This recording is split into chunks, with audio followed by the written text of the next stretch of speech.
Welcome back, ladies and gentlemen, to a brand new box office breakdown show. Sorry it was delayed until Tuesday, but it's really because we had a Labor Day 3-day weekend. So one of those final 3-day, 4-day numbers to bring you guys here on the channel. So we're going to break down the box office of this past weekend, as well as talking about the overall domestic and worldwide charts. My name is Max Dinenberg. Welcome to a brand new box office breakdown show here. If you're new to the channel, I do this show every single week, including other movie rankings, like I do monthly rankings, as well as other movie and TV show reviews. So please subscribe, ring the bell if you're new to the channel. Comment down below, what did you see in theaters this weekend? Did you enjoy National Cinema Day on Saturday? And like the video, guys, the thumbs up button. That's how you support this channel. So there were really no major releases hitting theaters this weekend other than Honk for Jesus, Save Your Soul, which was a dual release both in theaters and on Peacock Premium. It only made $1.4 million and was at the number 14 movie. So pretty much we're talking about all recycled movies, but a lot of big news to talk about. So number one for we're going to break down the 3-day weekend first. Actually, we'll just do both at the same time. So Top Gun Maverick. Let me just make sure we have the same. So it is around the same number, the same ranking for both Labor Day and a bit different from Labor Day and the 3. So let's do the 3-day is Top Gun Maverick is at number 1 for both the 3-day and the 4-day Labor Day weekend. It adds 27%. And how about this? In its 15th week of release, it is number 1. It made $6 million for the 3-day, and it made 7.9 for the 4-day, which takes Top Gun Maverick's domestic total to $701 million. We will get to that historic nature when we talk about the overall domestic box office chart, but still amazing. 15 weeks in theaters, 14 of them, they have been in the top 5. And since they've left the top 5, Top Gun Maverick has continued to climb up. No competition. I called it months ago that they really should go this campaign all the way through Labor Day, when people were feeling, I guess, a little bit patriotic by going to see Top Gun Maverick once again. 15th week, over $700 million. Just amazing.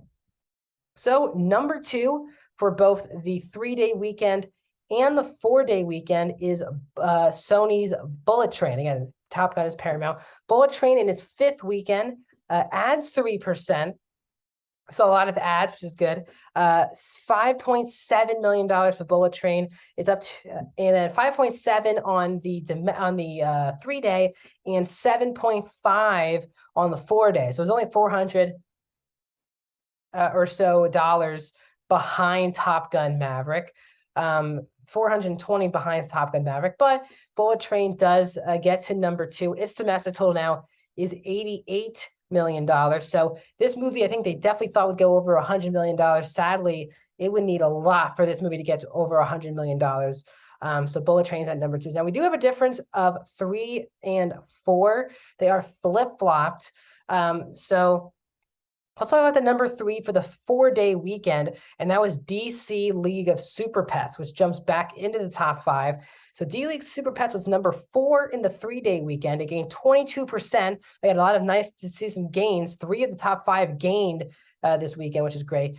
Super Pets made $5 million in the 3-day. And to get it to number 3 for the 4-day, it made $6.7 million. Its domestic total is at $82 million. And this movie, again, will not make it to $100 million. So big stars like The Rock and Brad Pitt can't really get their star power to power these 2 movies to $100 million. A bit disappointing for both Warner Brothers and Sony there. DC League of Super Pets is obviously Warner Brothers Discovery. Now, the number 3 on the 3-day is dropped down to number 4 for the 4-day, and that was the re-released version of Spider-Man No Way Home, the more fun stuff version. It had 11 extra minutes of content, and some people think that it probably wasn't worth doing this type of re-release. They said all the new content really wasn't as interesting. It didn't really add anything to the movie, and it actually felt like it should have been cut out of the movie. Spider-Man No Way Home, the more fun version, gets to $5.4 million for the 3-day, and for the 4-day, it drops to number 4 with $6.5 million. Now, this does go to the overall version of Spider-Man No Way Home, which would get its domestic total. I mean, its domestic total is now $810 million.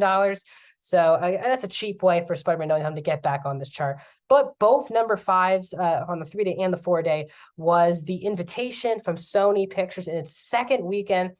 Only took a 28% drop in its second weekend, $4.8 million for The Invitation in its 3-day. And for the 4-day, The Invitation goes to 6.1.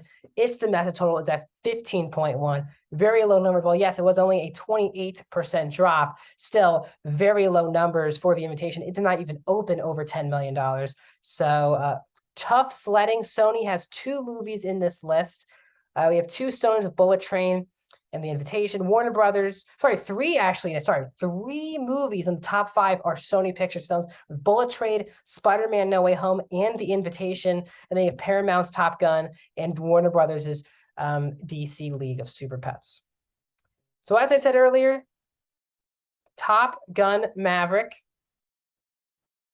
is the biggest movie domestically of the year so far, at $701 million. It just passed by a mere $1 million. It passed Black Panther to be the 5th highest grossing movie domestically of all time. It is 12th worldwide, but 5th domestically. For it to get into the top 10, more or less the top 5 during, I guess, a pandemic still going on.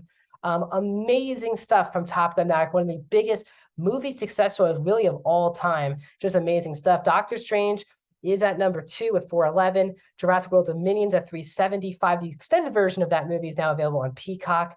The Batman's at 369. 360 for the Minions, The Rise of Gru. Thor: Love and Thunder's at 340. Sonic the Hedgehog 2 is at 190. 149 for Elvis. Elvis just passed Uncharted this weekend, against number 8. Elvis is now finally available this past weekend with no extra cost on HBO Max. It had its release, it had its PVOD and DVD release, and now it's on HBO Max. Uncharted's at number 9, though, with 148. And Nope does finally pass Lightyear. Nope is now the number 10 movie of the year domestically with 120.7, drops Lightyear to 118, and The Lost City at 105. So still 12 movies over $100 million. Did have some changes, Elvis and Nope both getting up there, so some good movement.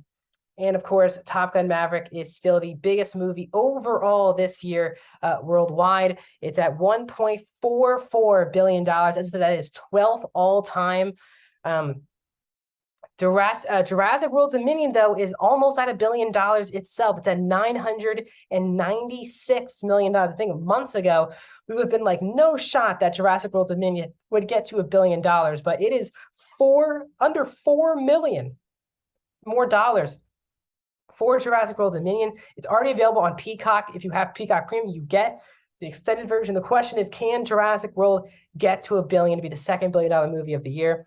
Doctor Strange and the Multiverse of Madness is at 952. Minions: The Rise of Gru jumps to number 4 over the Batman to get to 893. As we said, the Batman's at 767. Thor: Love and Thunder at 748. And then Fantastic Beasts: The Secrets of Dumbledore is number 9 at 404. And Sonic the Hedgehog 2 is also at 404 for 404.2 compared to Fantastic Beasts 404.5. So a lot to keep track of. Top Gun continuing to break records. Spider-Man No Way Home back in the marketplace. Its first time since December. So we really don't have anything major coming out this upcoming weekend. In theaters for just 2 days before it hits Amazon Prime, I believe on Friday, is the end of the trilogy of After movies. This is After Ever Happy. This is based on the Harry Styles fan fiction with Josephine Langford and Hero Finds Tiffin.